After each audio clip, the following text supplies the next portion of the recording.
ক্যারিয়ারের চাইতে ব্যক্তিগত জীবন নিয়ে বেশি আলোচনায় এসেছেন চিত্রনায়িকা পরীমণি। ব্যক্তি জীবনে প্রেম করে বিয়ে করেছিলেন অভিনেতা শরীফুল রাজকে।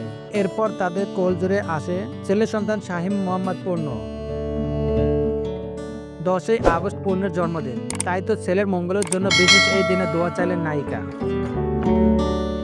পেশাগত ও ব্যক্তিগত জীবনে ঘটে যাওয়া প্রায় নানা কিছুই ভক্তদের মাঝে ভাগ করে নেন পরীমণি। কখনো সুখ আবার কখনো বা দুঃখ প্রকাশ করেন এই নায়িকা। তাই ছেলের জন্য সামাজিক মাধ্যমে দোয়া চাইলেন।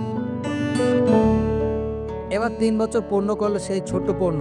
শনিবার দিবাগত রাতে ছেলের জন্মদিন উপলক্ষে পোস্ট করেন নায়িকা। লিখেছেন, আজ আমার ছেলের 3য় জন্মদিন। কিভাবে সময় চলে যাচ্ছে, বাচ্চা আমার জীবনে আসার পর থেকে আর টেরই পাই না। এখন শুধুই বাঁচতে চাই ওদের সাথে। ছেলের জন্য দোয়া চেয়ে নায়িকা আরও লিখেছেন, আপনাদের ভালোবাসা দোয়া রাখবেন ওদের, আমি আপনাদের প্রতি কৃতজ্ঞ। ছেলের জন্মদিনে শুভেচ্ছা জানিয়ে পরি লেখেন, হ্যাপি বার্থডে বাজান, আমার জীবনে টানা, আই লাভ ইউ।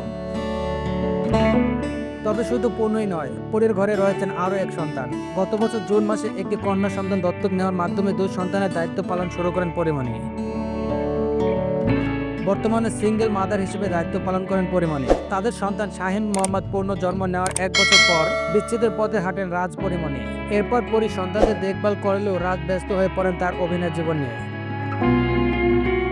আপন নিউজ, ঢাকা।